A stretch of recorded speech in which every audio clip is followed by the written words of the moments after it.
Good morning students. Last lecture में हमने 10th class में पढ़ा था कि भाई कनकेव मिरर के केस में इमेज कहाँ कहाँ बनेगी। हमने पढ़ा था कि अगर ऑब्जेक्ट इन्फिनिटी पे होगा तो इमेज कहाँ बनेगी, अगर ऑब्जेक्ट प्रिंसिपल फोकस पे होगा तो इमेज कहाँ बनेगी, एंड अगर ऑब्जेक्ट सेंटर ऑफ कर्वेचर पे होगा तो इमेज कहाँ बनेगी। अब हम उससे आगे शुरू करते हैं।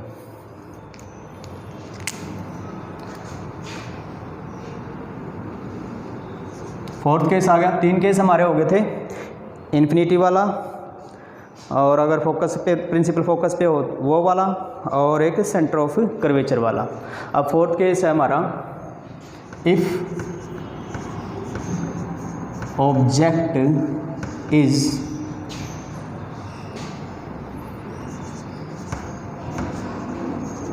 Between C and F।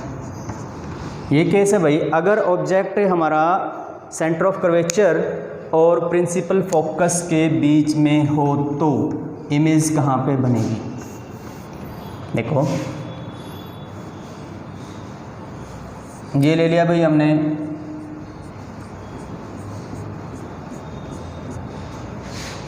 Concave mirror.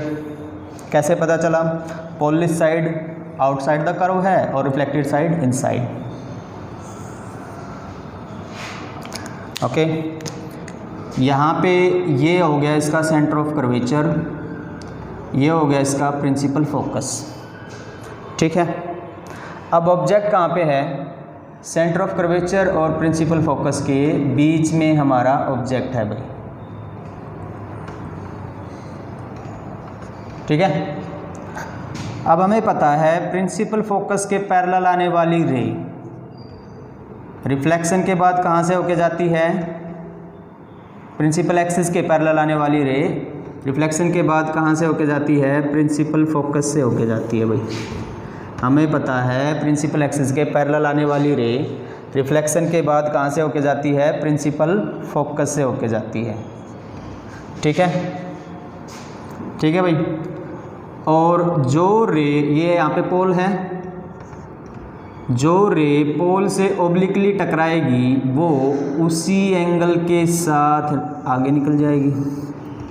जहाँ पे 2 रे मिलेंगी वहाँ पे क्या बनेगी? हमारी इमेज बन जाएगी भाई। ये हमारी इमेज बन गई। ठीक है, ये एंगल ऑफ इंसिडेंस हो गया और ये एंगल ऑफ रिफ्लेक्शन हो गया। ठीक है भाई। तो यहाँ से हमें क्या पता चला कि अगर ऑब्जेक्ट C और F के बीच में है तो इमेज बियॉन्ड C बनेगी। इमेज कहाँ बनेगी? बियॉन्ड C बनेगी, और वो क्या होगी? बिगर देन दी ऑब्जेक्ट होगी। इमेज क्या है? लार्जर इन साइज है ना, ऑब्जेक्ट के साइज से क्या है? बड़ी है। तो यहाँ से हमें क्या पता चलता है? If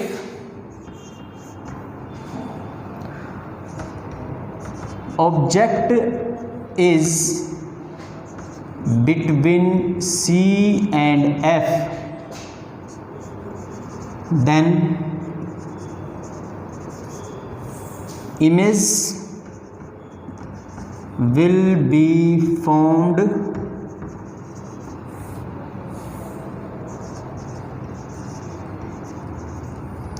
beyond C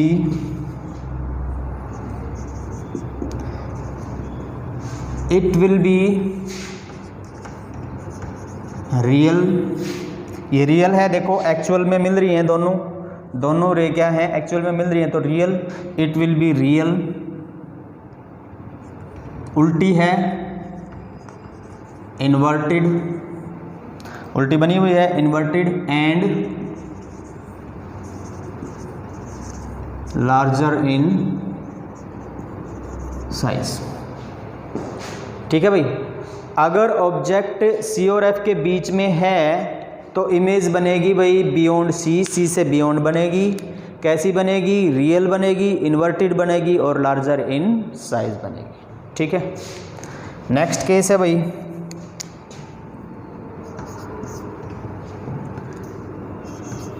if object is beyond C अगर ऑब्जेक्ट बियॉन्ड सी है तो इमेज कहाँ बनेगी? ऑब्जेक्ट कहाँ पे है? सी से परे है, बियॉन्ड सी है, तो इमेज कहाँ पे बनेगी? केस वही कनकेव का, कनकेव है क्योंकि पॉलिश साइड आउटसाइड और रिफ्लेक्टेड जो पार्ट है कर्व का वो इनसाइड है। यहाँ पे ये इसका हो गया सेंटर ऑफ कर्वेचर, ये हो गया इसका फोकल प्रिंसिपल फोकस। ठीक है, ऑब्जेक्ट कहाँ पे है? बियॉन्ड सी है। ओके, प्रिंसिपल एक्सिस के पैरेलल आने वाली रे आफ्टर रिफ्लेक्शन कहाँ से होके जाएगी? प्रिंसिपल फोकस से होके जाएगी, गई। ठीक है, और जो रे हमें पता है, जो रे सेंटर ऑफ कर्वेचर से जाती है, कहाँ से जाती है? सेंटर ऑफ कर्वेचर से, तो जैसे जाएगी वैसे ही वापस आ जाएगी, अपने पाथ को क्या करेगी? रिट्रेस, क्योंकि ये 90 डिग्री पे टकराती है। हमें पता है जब रिफ्लेक्टेड सरफेस पे कोई रे 90 डिग्री पे टकराएगी तो आफ्टर रिफ्लेक्शन अपने पाथ को रिट्रेस करेगी, तो ये जैसे गई वैसे ही आ जाएगी। तो यहाँ से हमें पता चल रहा है भाई इमेज कहाँ पे बनी? जहाँ पे ये दोनों रे टकराई वहाँ पे हमारी इमेज बन गई। ठीक है, यहाँ पे हमारी इमेज बन गई। ऑब्जेक्ट के नाम रखना चाहो राम लिख लो, जैसे ए बी, यहाँ पे हो जाएगा बी डैश ए डैश। ये ऑब्जेक्ट हमारा ए बी, यहाँ पे हो जाएगा ए डैश बी डैश। इस तरह से ऑब्जेक्ट अगर बियॉन्ड सी है तो इमेज कहाँ बनी? Between C and F. और ये कैसी इमेज बनी? देखो डिमिनिश्ड बनी क्योंकि छोटी है साइज में। इमेज कैसी है? डिमिनिश्ड है, इन्वर्टेड है और रियल है। ओके, तो हमें पता चला if object is between नहीं, beyond वाला केस नहीं, if object is beyond C then image कहाँ पे है? then image will be formed between C and F.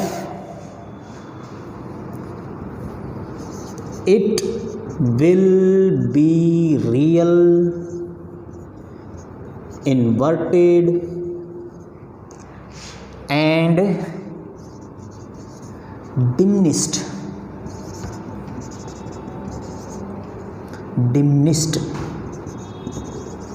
Okay, तो अगर ऑब्जेक्ट बियॉन्ड सी है तो इमेज बनेगी सी और एफ के बीच में। कैसी होगी? रियल, इन्वर्टेड और डिमिनिश्ड। ठीक है भाई, अब छठा केस, सिक्स्थ केस के लिए हम जाते हैं। सिक्स्थ केस क्या है कि भाई अगर ऑब्जेक्ट एफ और पी के बीच में हो। अब ये देखो, एक बात देखो, जब हमने ऑब्जेक्ट यहाँ पे रखा, देखो एफ पे रखा था, एफ पे रखा था तो इमेज क्या आई थी? काफ़ी बड़ी आई थी। कहाँ पे आई थी? इन्फिनिटी पे आई थी। और जब हमने सी पे रखा तो इमेज सेम साइज़ की आई, और सी और एफ के बीच में रखा तो भी इमेज बड़ी आई, इन्वर्टेड आई। ठीक है, जब हमने बियॉन्ड सी रखा तो इमेज कैसी आई? छोटी। मतलब सी से हम जितना दूर जा रहे हैं इमेज कैसी आ रही है? छोटी। अगर ऑब्जेक्ट इन्फिनिटी पे था तो इमेज बन रही थी प्रिंसिपल फोकस पे और वो पॉइंट साइज की बन रही थी। इसका मतलब जितना हम सी से दूर जाएंगे तो इमेज कैसी बनेगी? छोटी। और जितना हम सी से पोल की तरफ जाएंगे तो इमेज कैसी बनेगी? बड़ी। ठीक है ना, अगर हम सी से दूर जा रहे हैं, सी से दूर जा रहे हैं, बियॉन्ड सी जा रहे हैं, दूर जा रहे हैं, तो इमेज कैसी बनती जा रही है? छोटी बनती जा रही है। और अगर हम सी के नज़दीक आएंगे तो इमेज कैसी बन रही है? बड़ी बन रही है। ठीक है, अब यहाँ पे देखो, यहाँ पे वाइस वर्सा है। अगर हम बियॉन्ड सी ऑब्जेक्ट रखें तो इमेज बन गई सी और एफ के बीच में। देखो, बियॉन्ड सी ऑब्जेक्ट रखें तो इमेज बन गई सी और एफ के बीच में, और अगर हम सी और एफ के बीच में ऑब्जेक्ट रखें तो इमेज बन गई बियॉन्ड सी। ठीक है ना, दोनों वाइस वर्सा हैं। दोबारा देख लो, अगर हम बियॉन्ड सी को ऑब्जेक्ट को बियॉन्ड सी रखें तो यहाँ पे हमारी इमेज कहाँ बन गई, सी और एफ के बीच में। और अगर हम ऑब्जेक्ट को सी और एफ के बीच में रखें तो इमेज कहाँ बन गई, बियॉन्ड सी। ठीक है ना बेटा, तो ये दोनों क्या हैं, एक दूसरे के वाइस वर्सा। नेक्स्ट केस है हमारा कि अगर ऑब्जेक्ट एफ और पी के बीच में हो तो इमेज कहाँ बनेगी।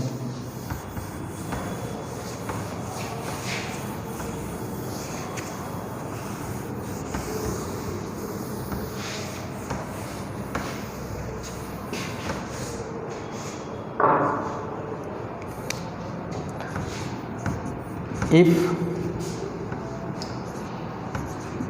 object is between F and P,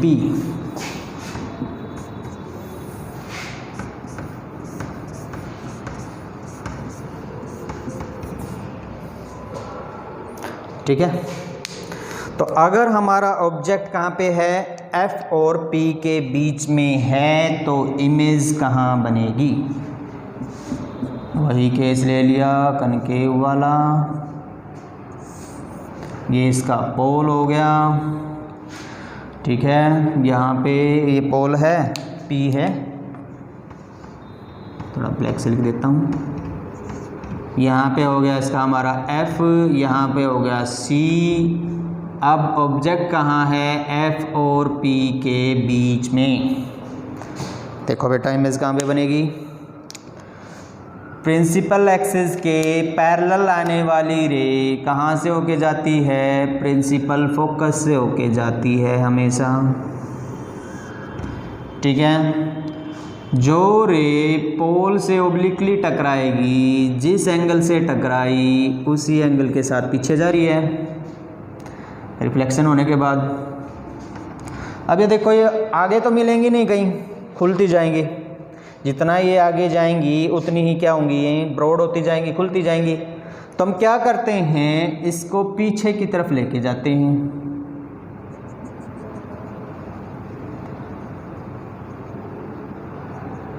जहां पे दोनों मिल गई वहां पे क्या बन जाएगी, हमारी इमेज बन जाएगी।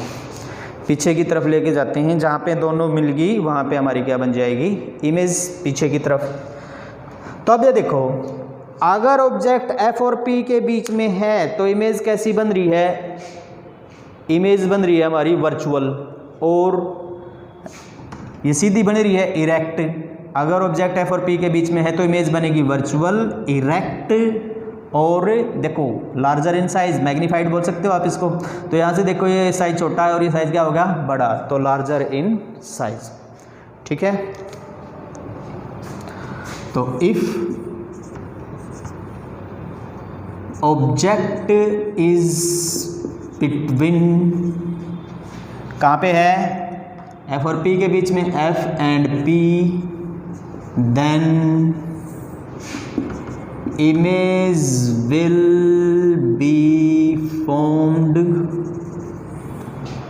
behind the mirror। कहाँ पे बनी हुई है, behind the mirror,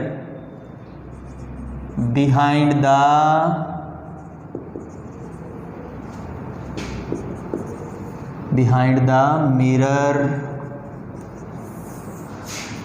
it will be कैसी है, वर्चुअल और इरेक्ट, इरेक्ट का मतलब सीधी, erect and larger in size.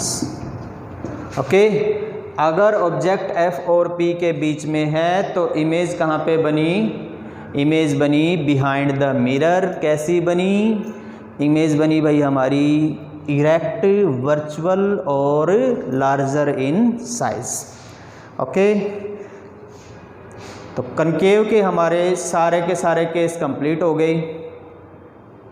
अब आगे हम कन्वेक्स के 2 केस हैं, कन्वेक्स के लिए केवल 2 केस हैं, वो करेंगे। ठीक है, ओके, तो कन्वेक्स के लिए केस हम कल करेंगे। आज के लिए बस इतना ही। कनकेव के हमारे सारे केस कंप्लीट हो चुके हैं। कल हम कन्वेक्स के लिए केस करेंगे और उसके बाद फिर मिरर फार्मूला और मिरर फार्मूले से रिलेटेड न्यूमेरिकल करेंगे। ओके, आज के लिए इतना ही। Thank you.